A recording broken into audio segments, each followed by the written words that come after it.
Hey everyone, this is Ari Witten, and welcome back to the Energy Blueprint podcast. I am here with a guest for the second time, Jason Prahl, who is a health and longevity expert, and he's become actually a personal friend of mine over the last 6 months because he is a science geek extraordinaire. And I love that very much about him, and we've had a lot of great conversations. And the first podcast we did with him, 3 or 4 months ago, was a big hit, and people were dying to have him on again. So I'm excited to introduce you all again to Jason Prahl. So welcome, Jason. Hey, thanks for having me. Always good to chat with you. Yeah, so you are doing the Human Longevity Project, which is, I have to say, probably the only or one of very few docu-series, health docu-series that I am actually genuinely excited about. Well, I appreciate it. I'm excited to finish it. Yeah, I mean, there's so many of them that have come out that, as you know, are kind of just have a lot of nonsense, a lot of pseudoscience, have some big agenda that they're really trying to push, and are cherry picking or distorting the literature. And this one, I know you're not going to do that, and I know that you're doing this on a really cool, interesting topic that really we haven't seen much good stuff on before, which is longevity.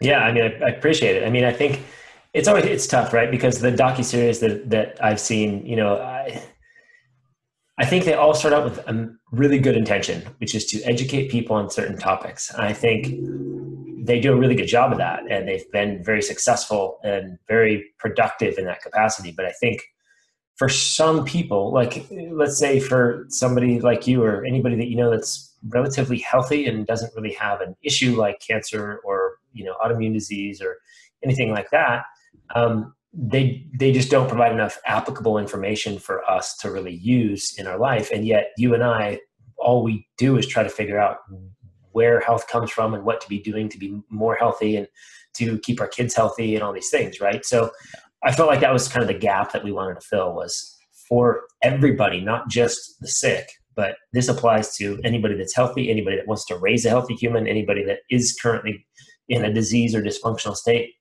It can apply to them too. And the other aspect is we wanted to make it empowering, right? I think that was some of the other components that aren't always in some of the other documentaries. Some documentaries have done a decent job of that, but we really wanted to drive that message home, is that you have the power, your body has the capability, and you just have to take responsibility and maybe incorporate a little more understanding about some of the things you might be missing to really fully regain your health or continue to maintain your health as you go. Yeah. Yeah. Beautifully said. So this is a huge thing, longevity. I mean, the landscape of what longevity entails, as far as all the different subjects that you can dig into, I mean, is just massive. And it's almost like with a topic that broad, it's like, where do you even start? And you guys have been doing this. This isn't like you just put together a PowerPoint slide presentation and like you're doing a lecture on, the science of longevity. You guys have been traveling the world, going to blue zones, interviewing centenarians, seeing what's going on in these communities, doing really high production value filming, traveling, and then apart from that, traveling around to talk to some of the world's foremost experts in longevity and research scientists and other health experts.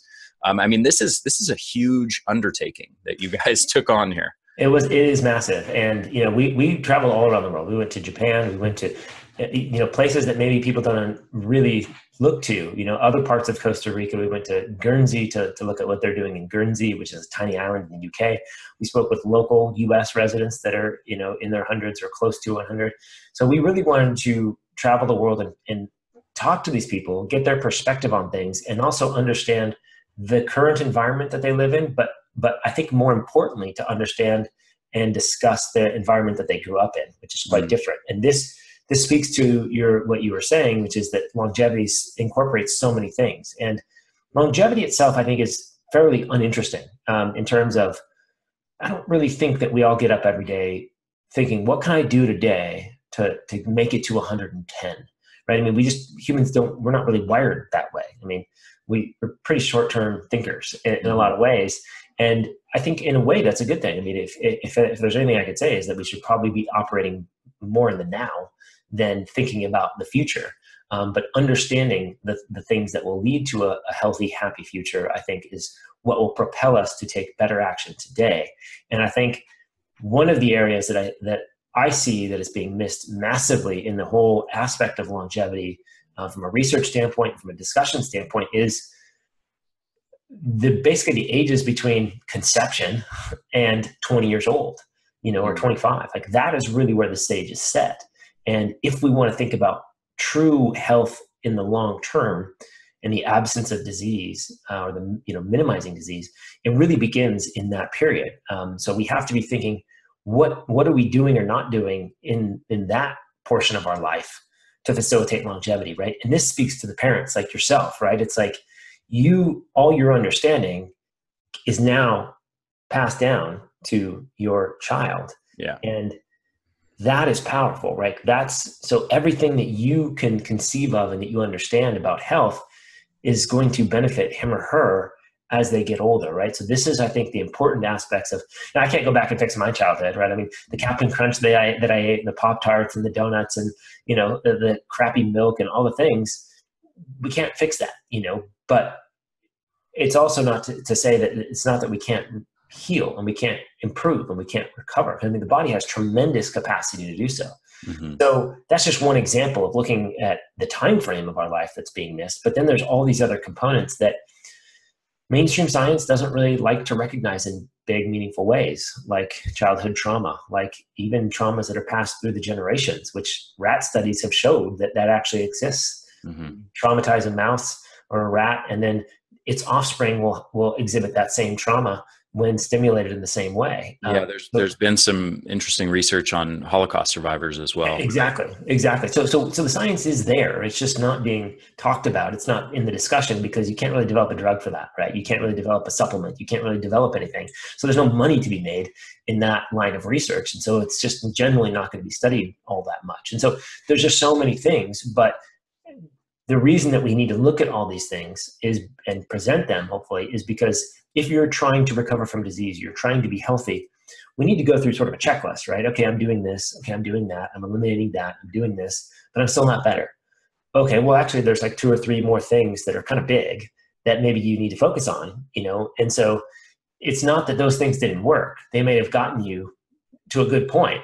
Now, how many more things can you incorporate from a healthy perspective? How many things can you abstain from or remove from your lifestyle or environment or mental processes or emotional things that will facilitate the repair and the regenerative capacity of your body, right? So it sounds really complex when we look at all these things. It's like, oh my God, do I really have to do all these things? Well, it's like, yeah, I mean, kinda. That would generally be a good idea, but you're probably already doing some of these and you're probably neglecting some of these other things. So let's take a look and see what we can do, right? And that's the value, I think, of providing all this information and looking at all these, seemingly disparate pieces of the puzzle, but turns out they're all connected, right? Because as we say in science, right, everything affects everything, right? Mm-hmm. And I know we've had this discussion before of looking at these sort of biochemical pathways, and you just get into the science and you're like, I mean, yeah, you can't understand all this. You can only understand a subsection, perhaps. And be skeptical, be wary of anyone who claims to understand how everything is interconnected on that biochemical level, because the textbooks don't even agree with one another. 100%, right? And we're always kind of revising our understanding. And I think that's the value of science. Science needs to kind of get in there and get their hands dirty and figure out what the heck's going on in the body and what can we glean from that information. But we have to be careful that we don't apply some things that we don't fully understand yet, and not only apply them, but when we apply them, how we apply them, right? So again, it gets overwhelming when you only look at the science from the research perspective because we don't know everything yet. But what we do know, and I think what we can be confident is in nature, what happens in nature and how can we understand and utilize that. And then also from past generations, which is what we've lost in our culture, is the generational wisdom, the generational understanding that we might have gained from our parents or grandparents, because we've just kind of lost some of that knowledge over the years. And this is why we went around the world to talk to these people to get their perspective on things. And what you find out when you talk to them is it's pretty profound. Like they understand, and they weren't thinking about longevity their entire life. They were just thinking about what they were doing in their environment to be healthy and happy. it wasn't a purposeful thing to get to 105. It's not what we shoot for. So, so we have to look at all these things, I think, and with the understanding that that will empower us, not take our power away, which I think is the real key underpinning of what we're trying to present with the film. Yeah. So I want to go back to something you just said a second ago, because I think it's important to emphasize this. And it's a big frame shift for a lot of people. And it has to do with kind of a whole paradigm of health and a philosophy, a way of thinking about health. We have so much in the health space now, especially online, a very reductionistic, myopic paradigms of health that look at, this individual biochemical pathway or this individual genetic polymorphism or, this thing. I mean, just as an example, I've done, I've taken my 23andMe gene data and plugged it into certain gene analyzers and had certain of these analyzers tell me, oh, you need to be on, 17 different supplements to support your methylation pathways. You and I both know that you can do all sorts of fancy tests within functional medicine for different hormone panels, saliva, urinary, blood panels, organic acid panels, on and on and on. There's all these tests that you can go and spend thousands of dollars on that seem very scientific and very cutting edge and very advanced. But when you dig a little deeper, you find out that a lot of these things that are seemingly so scientific and so accurate and seemingly so much more advanced than kind of the paradigm that you're presenting, like trust in nature, you find out that a lot of these tests are not actually even scientifically valid and are not repeatable and give wildly different results from test to test and are not consistent with one another. And you find all these problems with these tests that have the appearance to most people as being so advanced that it actually makes you realize, whoa, the thing that we actually can trust the most and that is the most advanced, even though it seems the most primitive, is actually to trust in nature. Right. Well, and let me just, I love analogies, right? So here's one that would sort of describe what you're talking about. If I gave a 5-year-old child a knife to play with and he cut himself, I don't look at the cut and say, there's a problem with that finger. We need to find a supplement, an ointment or something that can solve that problem. The problem isn't even with the knife, even though that's what did the cutting. The problem is thinking that the child can handle a knife without cutting himself, right? So this is where I think we need to frame these tests, right? That I would 100% agree with you that a lot of them don't have great scientific validation in terms of really what's going on. Mm-hmm. Some of them are very useful, but at the end of the day, the data that comes back, isn't it interesting that the recommendations are always supplements, right? Or foods. It's never anything else. Like supplements and food somehow magically correct all these things. And I think the role of the physician or the practitioner should be that of education. Here's all the things that we found that are imbalanced, that are off. Your body is sort of making these adaptive changes to the function. Now I've got to teach you why this might be happening. So, which comes back to behavior, thoughts, emotions, environment, and that kind of thing, right? So this is what physicians used to do to some degree. They used to come to your home. They used to pay a home visit and they would look around, how are you living? What's going on here to facilitate this dysfunction or this imbalance in the body? And we've lost that sort of way of thinking. And so we have to come back to what's causing the imbalance in the body, what's causing the shift. And it's not a lack of this supplement or that supplement. But it's also to say that supplements aren't totally useless. It's just that's not where the real answer lies, right? They're more like a crutch or a wheelchair. You break your leg, a crutch and a cast and maybe in a wheelchair is very useful. It'll help you recover faster because it sort of isolates the leg from being used. But by no means do you want to be in a cast and a crutch for the rest of your life. That's silly. Your leg would never heal, would never get strong again, right? So we have to think about supplements and medications and these external forces the same way. We need to use these tests, if at all, to facilitate an understanding of what we're doing wrong or what we're doing that's going to facilitate an imbalance. So that's really where I think we're off in that whole paradigm. It's to that point of not trusting nature, not trusting the body to do what it knows how to do. Instead, we have to force something into it or on it, to make the changes that we need. And of course, there's such a limited understanding of really what we're doing there. There's timing of things, there's dosage of things, there's metabolism of different people. Everything is so different that there's literally no way that you can make an articulate, intelligent recommendation for somebody. You can just use kind of this best guess rule or this experiential thing, right? So again, it's not to say that they don't have a place, the testing and the supplements and the diet changes and all these things. But I think you and I are in the same boat here to suggest or say that we're leaning on that too much. Yeah. And it's expensive. And why not go and fix the things that we know are either damaging to our health in one way or another? Because again, everything affects everything. So if you're not getting bad sleep, yeah, your thyroid could be off. Yeah, your digestive capacity could be off. Yeah, your mental function could be off. Yeah, your reproductive cycle could be off. Your skin issues might have it. Everything, right? And that's just one factor. If you've got emotional traumas that you haven't been able to work through or identify, sure, that's going to affect everything because it's going to get to the nervous system, it's going to the subconscious mind. And these are the things that we're trying to bring forward with the film, is that there's reasons that we need to look at these things because they affect pathways, they affect the system in a profound way. And it's not small. It is very, very big. And so you have to at least think about this. And so I guess the whole goal here is to raise awareness of the real factors that help us facilitate rebuilding and repair and health, and the factors that are contributing to our demise, our chronic disease, our dysfunctions, our imbalances that we're seeing everywhere, right? Yeah. So let's dig into that more. Within this broad landscape of longevity as a whole, I mean, it's possible to do 20 hours of lecture on like different types of cancer specifically, or 20 hours on, diabetes and insulin resistance and obesity, or 20 hours on heart disease or whatever. I mean, this is a huge landscape. So I'm curious where you went, because obviously you have limited time. This is not 100-hour movie.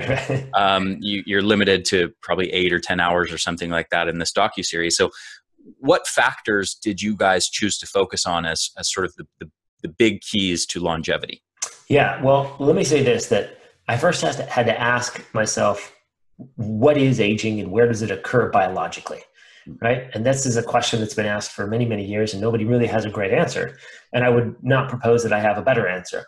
But from what the science suggests, from the way I understand the body to function, at least if we think about it mechanically, because there's other things, there's energies, there's thoughts, there's emotions. These are sort of not mechanical things, right? They will influence the mechanics, if you will. And I don't even like to say mechanics, but I think you get the point, the physical nature of the biochemistry and the biology that's happening.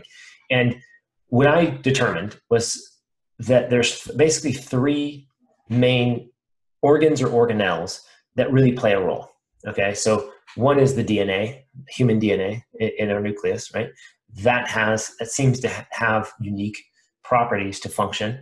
The other is the mitochondria, because it itself has DNA and is communicating. And then the other organ or organelles that would be playing a role would be the microbiota. And the microbiota primarily in our gut, but it's in our brain, it's in our blood, it's in the vaginal canal, it's in our eyes, it's everywhere. It's on our skin, it's in our skin. So my hypothesis is that you have these 3 organisms, if you will, chunks of DNA or RNA, right? Genetic material that are all communicating. And that's where the magic is happening. So it's the expression of all these different genetic things happening in us. So therefore, let's focus on those things. And the mechanics that happens in between and around and as a result are just what happens. Mm-hmm. If we keep good genetic expression happening between the microbiota, the mitochondria, and our human DNA, then that should logically result in healthy life. And so that was kind of the premise of all this. So then we had to figure out, okay, well, what factors into the expression of all these things? Right? What factors into the expression of microbiota, our own DNA and mitochondria? And of course, that's massive, right? Yeah. But I think we can hone in on a few big things. One, of course, is diet, right? And diet is massive because it goes to speaking to the microbiota component in the gut, which is huge. That's most of where your microbiota is in the gut and facilitates tons of function. But also that when it comes to plants in particular, they have their own genetic information, this microRNA, that communicate as well. So if we think about genetic material as language, as communicative capacity, right? then we can think about things a little bit differently. And so that was a big one, the sort of food dietary component, communicating to our microbiota. And then the other things, exercise, of course, this has a massive role in metabolism and the way everything functions. So we have to focus on diet and exercise. Those are obvious. We have to focus on environmental health, right? Everything that we're doing to our environment will always in turn impact us, from the air to the water to the soil. It always ends up affecting us. So we can't not think about the external world and what's happening either from us or even from nature. When you have a volcano, all kinds of different things happen. So the environment has to play a role. So we can focus on that. We can focus on circadian rhythm. And I think this is an important one because it's literally the thing that sets the cycle of life on this planet. Mm-hmm. Which is to say that the sun's rhythm, the light and the dark cycle, is what everything operates on. So we have to at least address that. And I think it's particularly important because our modern life has taken us out of our natural rhythms. We have a whole episode on raising healthy children, or children's health. And this incorporates a lot of things: breastfeeding, pregnancies, vaccines. We have to discuss that, and we don't get dogmatic, or at least we try not to. We try to present the information that is out there and let people determine what's right for them. But we have to talk about that because that's not a natural thing. That's something we've decided to do. This is relatively new in human history. So we have to at least think about it. Mm-hmm. We talk about childhood traumas, right? This is critical. And these traumas can be things that are even rarely intentional, birth trauma, cord wrapped around your neck coming out. That's a trauma for a child. And so we have to think about that, right? That's nobody's fault. That's the way we have to think about these things. We get into things like community and purpose and love and creativity. Right? These are more of the kind of the higher level, very difficult things to think about when it comes to human health, but they have a huge impact on our biology. So those are kind of some of the big ones, I think, that we focused on. And the key is that we brought it all back down to microbiota, mitochondria, and DNA, because that's where the expression of life is really happening. That's the thing to focus on. So how does purpose factor into those three things? How does community factor into all those things? How does environment? So if we can think in those terms, understanding that it's always going to come back to the three-way communication between microbiota, mitochondria, and DNA, then we can start to think about these things and understand why these factors are important. Yeah. So this is probably a pretty foreign paradigm for most people. Most people are not used to thinking about health in terms of communication of different genomes, of even species that are outside, have a different genome than us. It's freaking cool. We literally have viruses talking to humans. Mm-hmm. We have bacteria talking to humans. Yeah. This is totally crazy way of thinking about it, but it's literally what we see. It's just not in a communication style that we think of. Right. And even the mitochondria have their own genome that is different from the genome that's in the nucleus of our cells that most of us, that's our 23andMe data. Absolutely. So when you study 23andMe, it's like, okay, well, but what's your mitochondrial DNA and what's your microbiota DNA? And you have more viral DNA than anything else when we think of microbiota. So you hit this is the whole sort of splitting everything open. It's like, well, who cares if we're looking at SNPs? Who cares if we're looking at our entire genome? How does that genome get expressed, right? If you go into a library, you have 10,000 books? Okay. So which one gets pulled off the shelf and read? That's what's going to determine your knowledge, right? Not what's on the shelf. It's irrelevant to you, but what do you pull off the shelf and what do you read? That is what's going to be in your head. So that's what I have to think about the genome.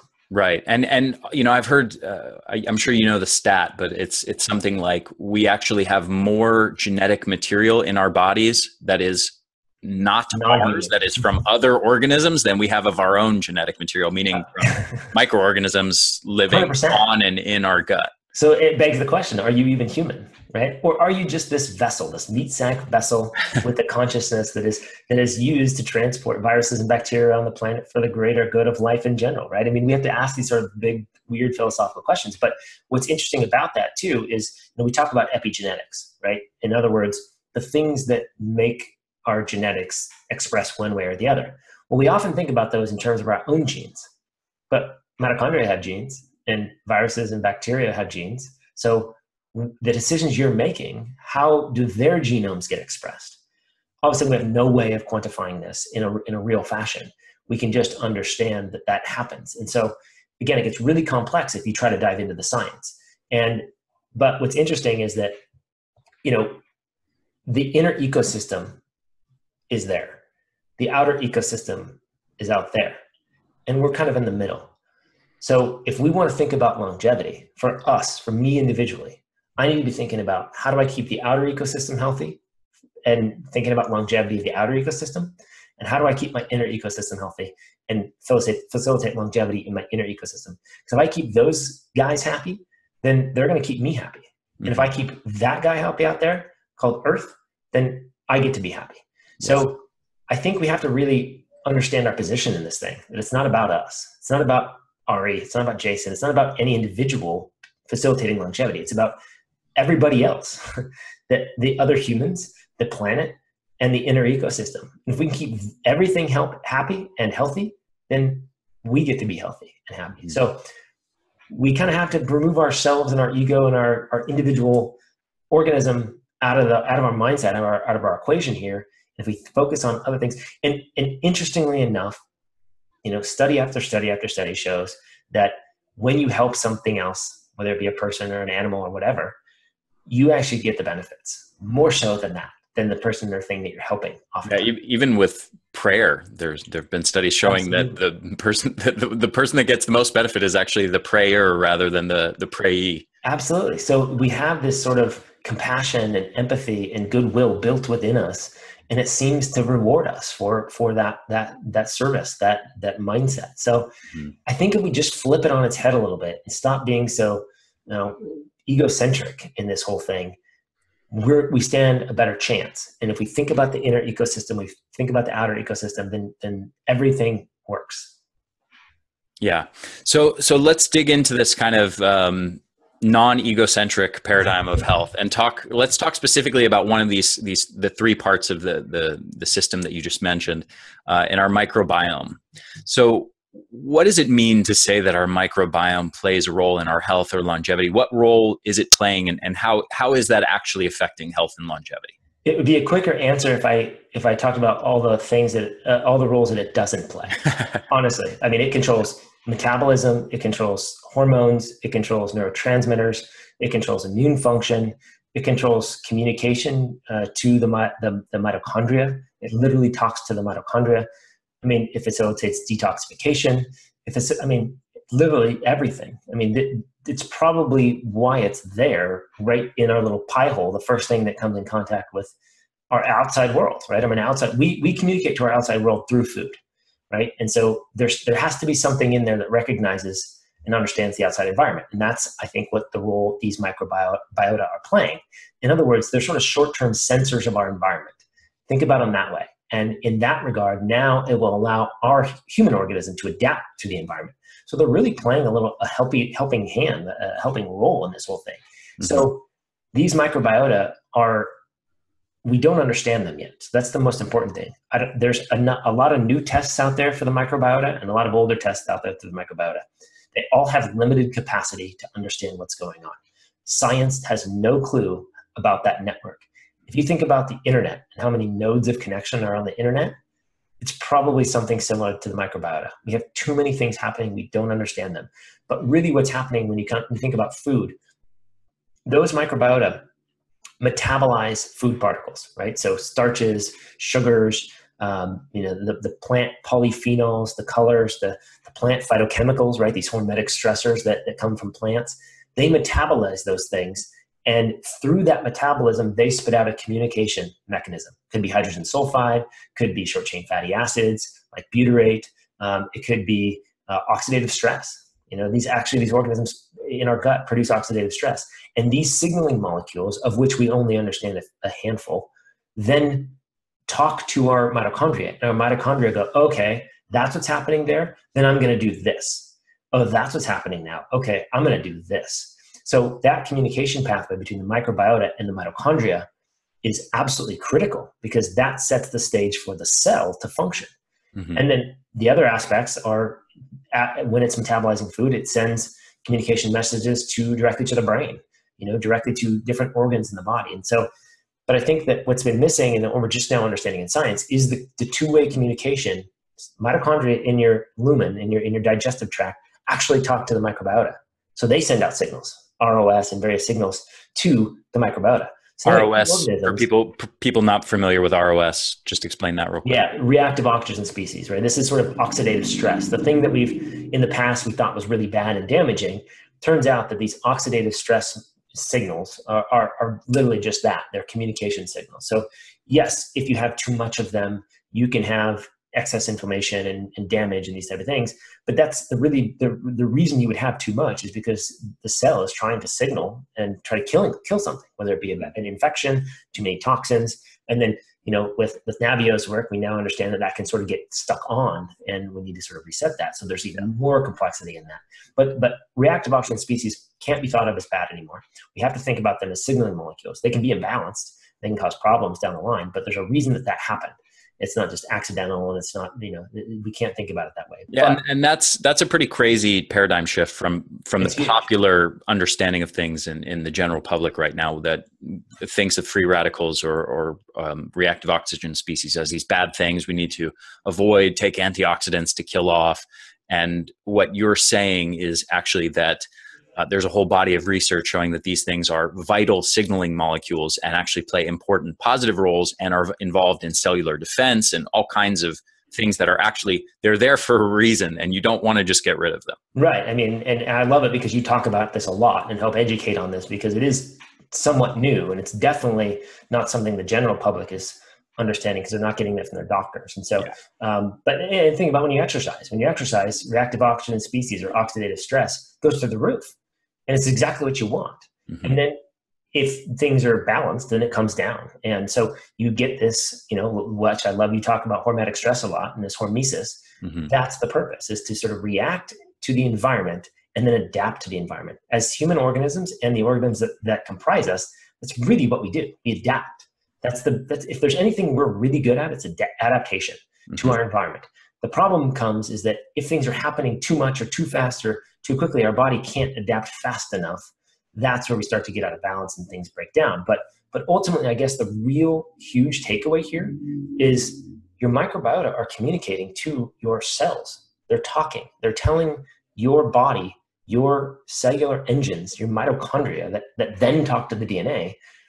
They're telling it what's happening in the body. So when you drink red wine or eat blueberries, they have these, what we think of as antioxidants. And for now, what we'll say is they are antioxidants, even though they're not, right? They don't sort of, but here's the kicker. So when we eat those things, they have these polyphenols and these phytochemicals that our microbiota digest.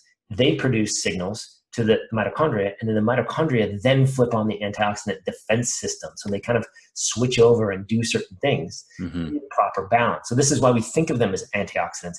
These things never end up in your bloodstream. They don't, when you eat a bunch of blueberries or drink wine, you don't find polyphenols rolling around in the bloodstream. It's just not how it works. So we're now understanding the mechanisms. And so if you think about something like turmeric, right, or curcumin, right, this is the curcumin that comes from the turmeric root. And there's lots of studies now showing how beneficial turmeric is for all kinds of immune-related things and various things in the body. But if we think about what's happening here between microbiota and mitochondria, I don't know your heritage, Ari, but I'm pretty sure it's not Indian or from that region. So the question is would turmeric be as good for you without the long lineage of probably your ancestors eating turmeric, because it didn't grow probably where your ancestors came from, or at least not in high quantities, and it wasn't in your cultural habits? Would it be as good for you today as if it was for somebody from India who has generation after generation after generation of eating turmeric? Mm-hmm. My guess would be no. The science isn't totally borne out yet. There's some research that indicates that that's correct, that it's not the same. And why might that be so? Well, if we think about what's happening, if for 1,000 years, your ancestor and somebody that we know that's Indian, their ancestors were eating turmeric, well, might the microbiota start to adapt to that environmental signal and then start to be able to metabolize this thing and then spit out whatever metabolites come from X bacteria metabolizing turmeric, start to talk to the mitochondria, and the mitochondria over time, perhaps generations even, would say, okay, we now understand that. Now we're going to behave differently. Now we're going to exhibit this signal. You see what I'm saying? So we can think about the microbiota as short-term sensors or adapters, and the mitochondria is perhaps longer-term adapters or sensors. And then when the communication happens enough times, just like when you talk to a child and you tell a child, no, well, let's go yes. Let's use that as a better example. You tell your child yes, yes, yes. Eventually, over time, they're going to understand what yes means, right? Or truck or ball. But at first, they have no clue, right? So your mitochondria perhaps might be sort of like a child, when you eat turmeric and you're from, Sweden. Mitochondria be like, I don't really understand this. I'll do what I can with it. That signal doesn't make any sense to me. Perhaps over generations, the mitochondria goes, oh yeah, okay, I know what that means now. Now we're going to do this, right? So this is sort of hypothesis land, but I think it's pretty good hypothesis, because we know that the communication's happening. We know that mitochondria adapt. We know about epigenetics. We know microRNA come from that food directly. So that can also talk to our mitochondria directly through the microRNA and microtubules and all kinds of things. And we have examples of this to some degree happening in the Japanese, who were eating a lot of sushi, a lot of seaweed. They eventually adapted or created, if you will, an enzyme to digest seaweed better, because there's beneficial things in there. So we have to think about humans as being very adaptive in our genetic expression, in the microbiota that are within us, and in our mitochondria that express genes as well. And so this would be a line of thinking that might argue for you and I to eat a more culturally adapted food diet. It might argue for you and I to be able to handle potatoes better than somebody of Central African descent. But they may eat potatoes there, I don't know. But wherever doesn't eat potatoes, right? So you get my drift here, is that we can maybe think about this stuff a little differently. But it goes beyond food, right? Because we know that stress affects microbiota. We know that electromagnetic fields affect microbiota. We know that emotions affect microbiota. We know that there's so many things. Exercise affects microbiota, fasting, right? All these things start to affect microbiota, which will then always in turn affect the way mitochondria function. And all the things that I just mentioned also affect mitochondria directly. So if we understand what affects microbiota, what affects mitochondria, what affects DNA, human DNA, now we can understand what to do about these things. And it turns out that all the things that you would suspect are good for your health are actually good for those three things. Yeah. So let's talk mitochondria for a minute here, because most people think of mitochondria as just sort of mindless cellular energy generators. Their job is just to essentially take in the food that you're eating and spit out ATP, adenosine triphosphate, or cellular energy. They're just all, that's their function. They're just like that, batteries of the cell. The powerhouse, right? That's right. We still refer to them that way. Yeah, and you and I, in our college courses and graduate courses and whatever, all the health courses we took, that's the education that you typically hear in classes and read in textbooks. That's what mitochondria do. But in the last 10 years, as you and I both know, there's really this whole new body of research showing that mitochondria are so much more than that.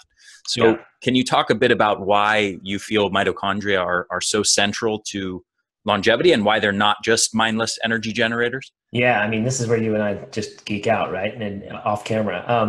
I mean, first, I think one of the important things to understand is that mitochondria come from your mother. Okay, and this is Douglas Walsh who really brought this to light. The reason that's important, because it highlights the importance of a good pregnancy, of all the things that might lead up to and during pregnancy. So, and it's not to put the burden on mom here, because actually dad plays a role in this as well, especially for support. But it's why we need to think about pregnancy and pre-pregnancy a little bit more, because you're getting your mitochondria from mom. So that's the first thing to understand. Secondly, there's mitochondria everywhere in your body except for basically your red blood cells, right? So the mitochondria they're focused in regions that have higher metabolic capacity, right? Things like the heart, things like the brain, things like the liver, right? They require more energy and function, so they need more mitochondria. Mitochondria, there's a couple in each cell, up to thousands in each cell, depending on which type of cell it is. And the more, let's say, efficiency we can get out of these mitochondria, the better we're going to be. Now, somebody of, let's say, African descent, who's, really dark skin, Douglas Wallace has shown that their mitochondria actually produce a really good efficiency of ATP for every sort of unit of energy coming into the mitochondria. So they actually produce a lot of energy and very little heat. So we know that mitochondria produce energy in the form of ATP, heat, and light. Mm-hmm. So, and then they also produce reactive oxygen species, which act as signaling molecules. So this is really interesting. Now we have this little organelle that's producing light, not necessarily heat, but actually other electromagnetic spectrum of light. That's very interesting to think what that might mean. So, but the interesting thing about, sort of comparing Central African mitochondria to, let's say, Swedish or Icelandic mitochondria, they actually have adapted to produce more heat. So those mitochondria will have a little less efficiency in terms of the ATP that they produce, and instead produce more heat. So now we know that mitochondria produce ATP, heat, and light, and it depends on your lineage as to what efficiencies that's going to happen. And there's not necessarily a good or bad. It's just this is an adaptive mechanism that humans have developed as they've moved about the planet. And that's why I said they're long-term sensors. They're going to change over time because of the environment.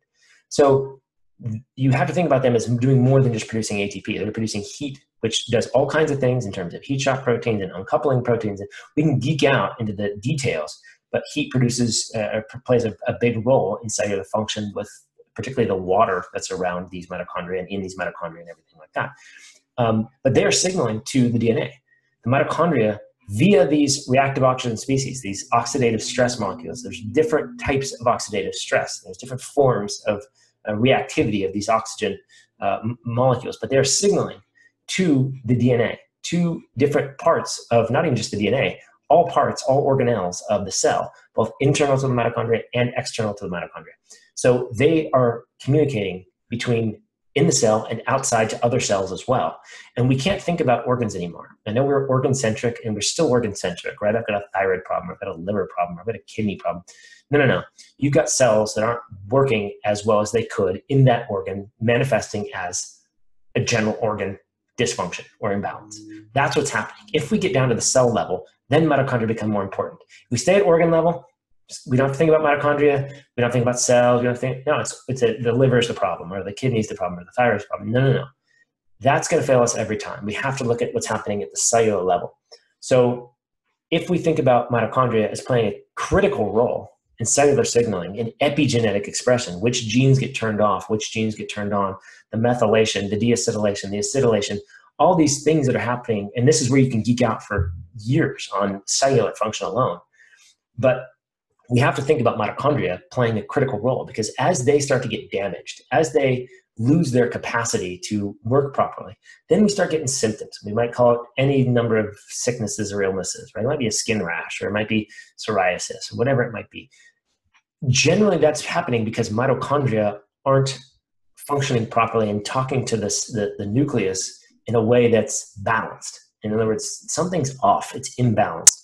And then as it progresses and mitochondria die or they don't work as well, then you're going to develop more serious issues. It might be dementia, it might be Alzheimer's, it might be cardiac issues, whatever the case might be. Then as the mitochondria continue to get damaged, now you end up with things like cancer, and these more serious diseases that are metabolic dysfunction of the cell. And Douglas Wallace has really brought this to light in terms of sort of these different levels of mitochondrial dysfunction.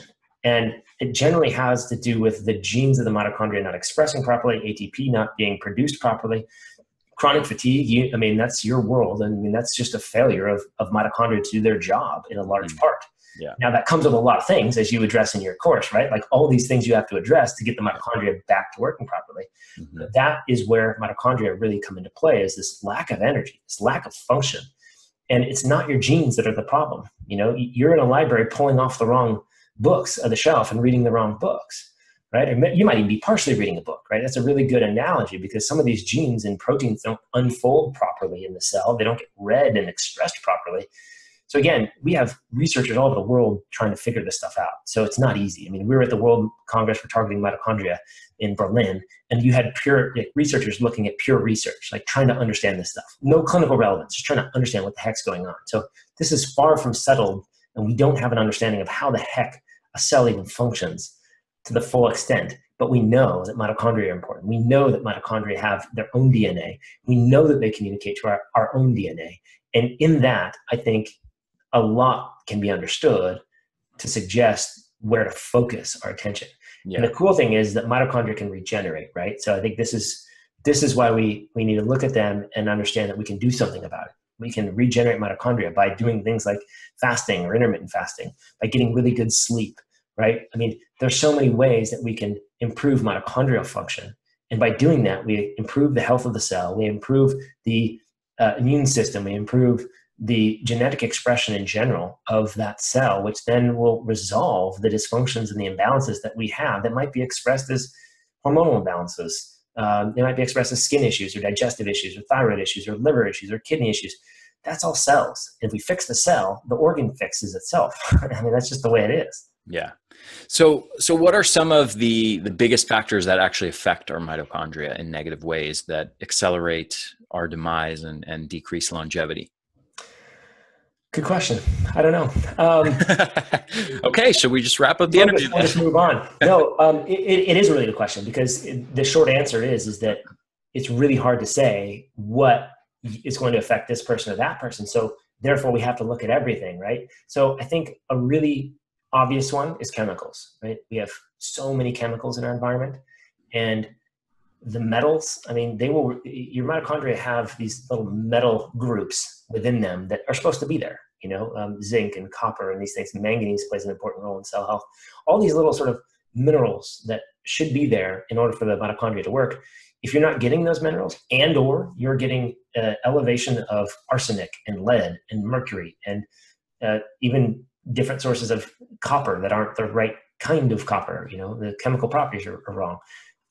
Cadmium, I mean, there's just so many toxins. Those will replace because they have a stronger binding affinity, right? Which means that they will bind stronger than some of these other minerals that are supposed to be there. So sometimes they can essentially push out those things. So that's a huge one. I think that chemicals and the toxins and the metals really, really play a critical role in mitochondria. So we have to reduce those. I would say a lack of doing the right things is probably the other big one. So not moving enough, too much moving, right?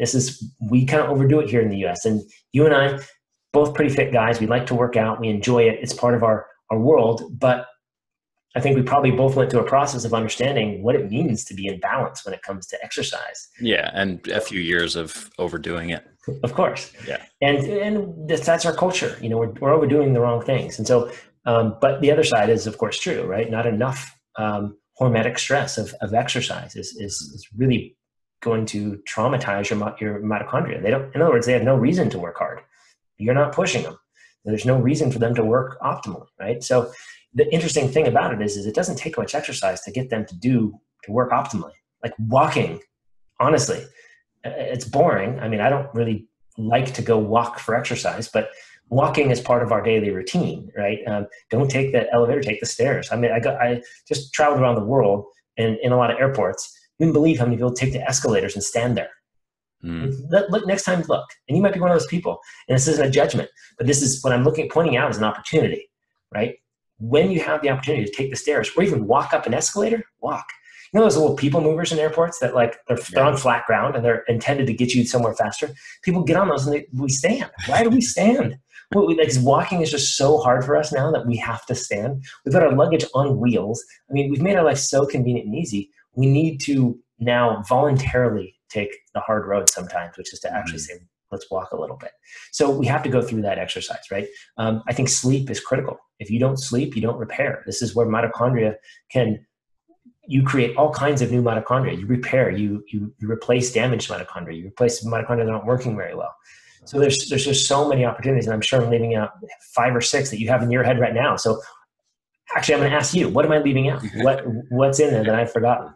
Well, there's so much we could talk about. I think we have like 10 more minutes that we can do. So but we could probably talk about this. But those are the big ones, right? I mean, that's generally what you see probably too. Yeah, for sure. And just on the sleep and circadian rhythm relationship to mitochondria, I mean, there's lots of really interesting mechanisms there as well. I mean, even just looking at melatonin, for example. That's huge. That's a great example. That's a perfect example. Yeah, I mean, melatonin.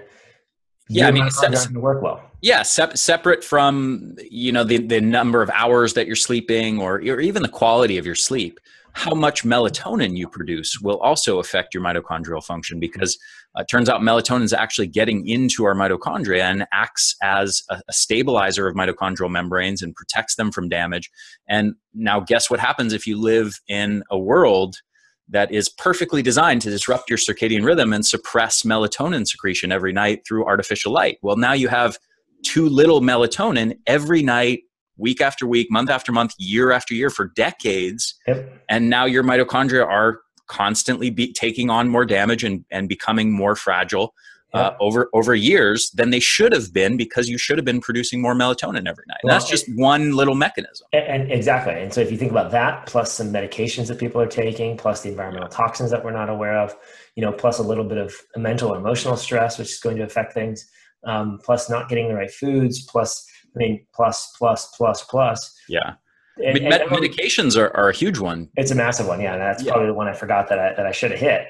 Yeah. I mean, there's that site, I think it's mitoaction.org or something like that. It lists off all the different prescription drugs that are known to be mitochondrial, toxic to mitochondria. And I mean, like, actually have science on them showing that these damage mitochondria. And it's a shocking number of prescription drugs. It's like 70% of them. You wouldn't have seen that 15 years ago. So this is how far mitochondrial science has come and how important it is now becoming. I think that's fantastic that that's even an option, that you can go take a look at that stuff. Yeah. And one thing I will say is that, again, I spoke about the mitochondria coming from mom. If mom is unhealthy for whatever reasons, right? And this isn't a blame. I mean, we're all unhealthy to some degree, right? I mean, I went through years of being unhealthy. So if I would have had a child at 25 or 30, it probably wouldn't have been the greatest time for me to have a kid, because I was not as healthy as I am today. So if mom is unhealthy and her mitochondria are damaged due to external forces or to choices or what have you, or maybe she got them from her mom, then the damage can accrue over generations. So it sort of happens in kind of a random way, if you will, sort of a roll of the dice. But if mom doesn't have great mitochondria, then baby doesn't have as good of a chance to have great mitochondria from the start, right? So again, this is why it's so important that we have to make the changes now, so that as we can unwind this thing, it may not happen in one generation, but we can unwind the heck out of this thing if we start paying attention to the things that actually matter, biologically speaking.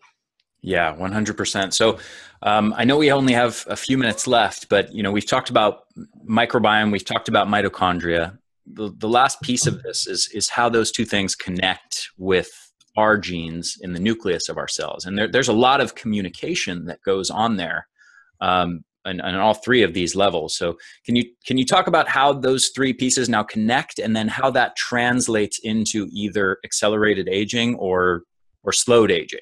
Yeah, absolutely. And a lot of people will focus on telomeres, right, or telomeres, as the end caps of our DNA, that when they get shorter, that's generally what we consider aging, and then death happens. I think that's a short-sighted view, you know, and we've started to add to our viewpoints, and even the experts out there will say, oh, we've got telomerase, which is an enzyme that will help stabilize or lengthen that little end cap telomere that holds the DNA together so that it doesn't sort of unwind or unravel like a shoelace, right, if you don't have the cap on. So yes, we've got telomerase, we've got the telomeres, they play important roles. We've got base pairs, we've got all kinds of things that can play a role in terms of DNA. When we have too much oxidative stress from the mitochondria, that can damage DNA, right? So we know that too much oxidative stress over too long will damage DNA. And if your telomerase enzyme is not working properly and some of the repair mechanisms aren't happening, and then you start to have problems with DNA expression, unfolding and transcripting genes and all kinds of different things. So the DNA that we have is almost like the last part of the communication cycle, right? If you think about like a production line in a car manufacturing, right? It's like the last part of the line. So if something happens poorly in the front part of the line, it's going to affect the back part. If something happens in the middle, that's going to affect the back part. And then, yes, of course, if something happens at the end, then that will affect it too. But that's why we want to go upstream with all this stuff. And the DNA that we have is more like the last thing that gets expressed to some degree. And it's, of course, more complicated than that. I'm painting a very reductionistic picture because it's the only way you can talk about this stuff. Mm-hmm. But essentially, the messages that we have, in the cell will always determine the expression of the DNA of our cells, of our human genome. The human genome then talks back to our mitochondria. So it's literally a two-way communication. So that's why we have to think about what's happening at the genomic level to determine what's happening at the mitochondria. Because if your genes aren't expressing properly, it can damage mitochondria. Mitochondria can damage DNA. Microbiota can send the wrong signals to DNA. Microbiota, I wouldn't say wrong, can send less advantageous signals to the DNA. So it's quite complex, to say the least. But what I can be very, very sure of with the way genes get expressed is that they will always respond to the environment that it's given. This is the beauty of DNA. And when I say environment, I don't just mean physical external or physical internal. I mean emotions. I mean mental, your thoughts. We have science to show this. Bruce Lipton's almost his entire work is on this. Mm-hmm. Looking at how emotions affect our cells and our DNA. So we now know that these things can express the way our genes can change the way our genes are expressed. So we need to stop looking at our genes and our telomeres as things we need to fix, as things we need to address. You don't need to lengthen your telomeres by some external source. You just need to do the right things that will allow the telomerase enzyme to function properly, the oxidative stress to be in balance. And if you do those things, then your genes, which are essentially perfectly designed for you, will express just the way that they can for you. So I don't see genes as being bad or good at all. They simply just are. And the reason that they are the way they are for you is because of all the things that your parents and grandparents and great-grandparents and your whole lineage did over thousands and thousands of years to get you where you are today. Mm-hmm. And so to argue with that is a little ridiculous. The only thing we can argue with is maybe some of the things we did aren't going to be in our best interest today. And that's what we always have to look at, is what we see today is a reflection of the past, right? So if we want a new future, then we have to think about what we're doing today. And I think if we fix our environment, if we fix our thoughts and our emotions, and we take responsibility for all the things that we can, then everything improves down the line. Mm-hmm. Yeah, and I love you kind of brought it full circle here, because we're going back to what we talked about at the beginning with this kind of trust nature sort of paradigm. It's like you can dig into all these specific mechanisms of this gene or that gene, or the telomeres and the telomerase, and the paradigm of conventional medicine is kind of like, well, we go down to the smallest level where we can identify some mechanism, then we try to develop a drug that will interrupt this mechanism. So in this case, for example, like, oh, it's telomerase, that's what's shortening our telomeres. The solution is, let's develop a drug that inhibits telomerase, and that should extend longevity. And what, just to contrast that, that's like one paradigm that you could approach things from, this reductionistic, very biochemical, molecular sort of focused paradigm. On the other hand, you're saying, no, we need to look big picture. We need to basically look at all of the lifestyle and environmental and nutritional factors that are creating the right environment for genes to function well. And then once we do that, we'll trust that telomerase is working most optimally to allow for optimal health and longevity. Absolutely. And we have to think about ourselves as not only individuals from a genomic perspective, but you have a unique individual microbiota right now. Tomorrow, you're going to have a different microbiota. In a couple of hours, you're going to have a different microbiota profile, right? So your thumbprint is always changing from a microbiota perspective. And it's always unique to you, and then you have your unique genes and you have your unique mitochondria. So you have 3 genetic components that are totally unique. So how can we look at pure research to suggest what is good for you? This is why I love, I'm a part of your little Facebook group, the Energy Blueprint, and I love that you do this. You actually present polarizing research. In other words, you provide 2 sides of the coin. Here's a study that showed that a mostly plant-based diet and reducing protein is beneficial. Here's another one that says higher protein is beneficial. What's going on? We don't know. Let's take a look. Is this right? What can we extract, right? And this is I think the reason it's beneficial is because you can't look at any study and say, that's good for me. You have to look and say, okay, that has some merit. Interesting. I wonder why. Would that apply to me? And not only that, would that apply to me today? Because it might change, right? You interviewed Walter Longo, who we did as well for our film. And he has this great, he's looking at research that happens up to 65. You have a certain diet that seems to be somewhat beneficial. And then generally speaking, around 65-ish or after, you might want to change that. And so it's a perfect example of showing the life cycle of the human is critical. You're not going to feed a baby steak. You're not going to feed a baby sweet potatoes. I mean, like an infant, like a 2-month-old. You're not going to give them sweet potatoes. What are you going to get? Breast milk. Why? Because that's what babies eat. You and I are up all night drinking breast milk, right? Adult humans don't drink breast milk. It's not what we are designed to eat. It doesn't fit our life cycle. So we have to think about all these things, right? And so this is where I think it's cool. If you understand the uniqueness and the complexity of things, then you can play around with what works for me, and does this fit with nature? Does this make sense? Let me try it. Let me see how I feel. And let me go with that, right?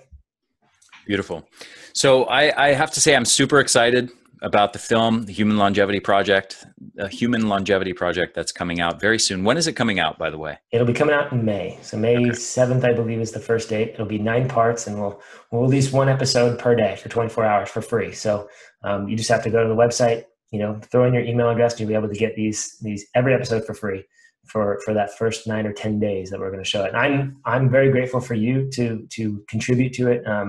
Your interview is spectacular. There's only a handful of people that you can really get to talk about mitochondria. There's a lot of scientists out there studying mitochondria. They don't really speak on it very well and have a bigger perspective. So I'm super grateful to have you in there. You really helped us out with the mitochondrial side of this and presenting that.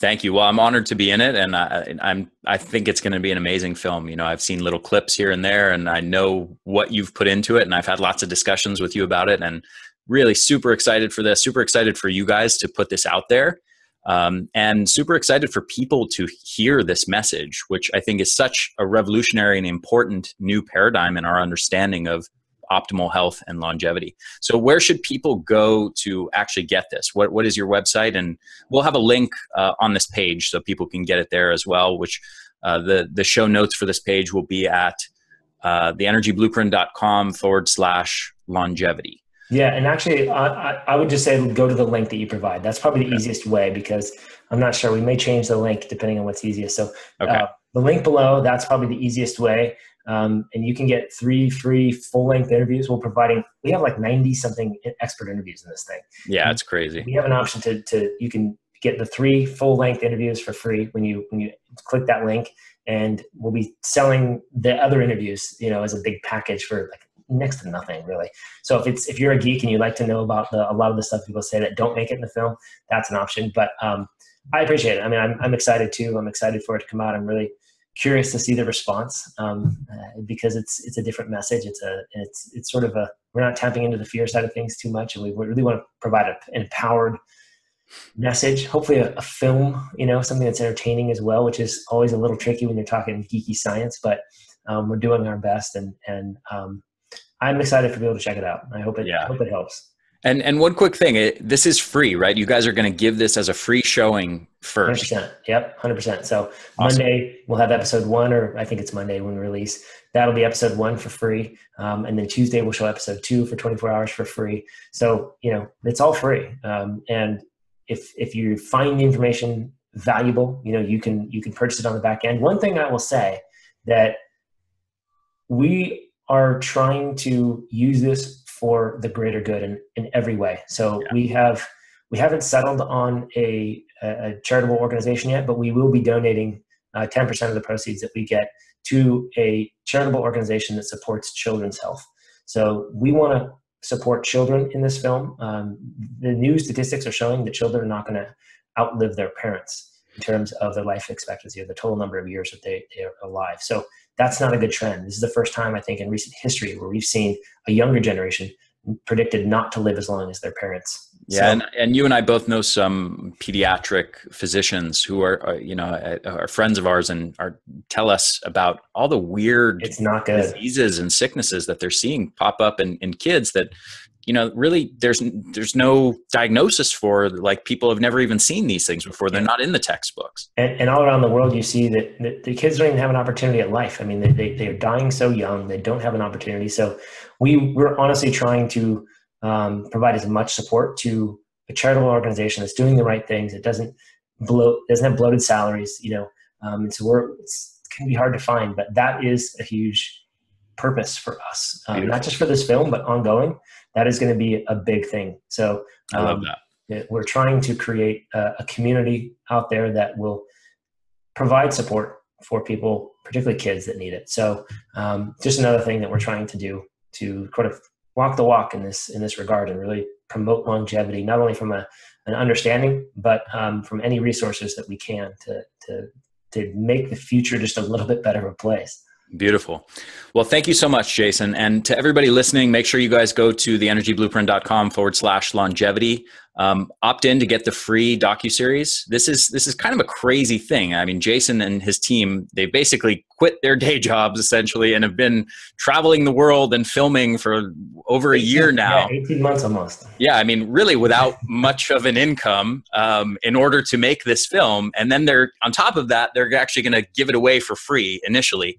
Yeah. So make sure you guys take advantage of that. This is a pretty incredible thing. And I firmly believe, after knowing what you guys put into this and having so many conversations with you, I think this is going to be the best thing that's ever been done on the subject of longevity. So I mean, that's a huge compliment. I mean, you've looked at a lot of the things, so puts a little pressure on me to it, though, but I'm sure you'll live up to it. I really appreciate it. And just to say too, that the free portion, it's only for a limited time. So just keep that in mind, that it's the first showing that we do will be free. So we want to give everybody an opportunity to watch this thing.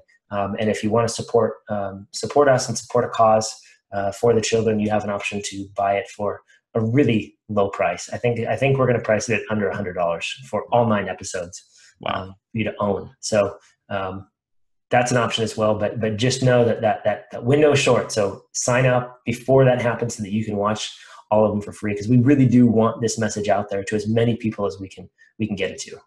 Awesome, man. Well, thank you so much. Really a pleasure to have this conversation with you, as always. And super excited for this film. Thanks again for being on the show again. Thanks, Ari.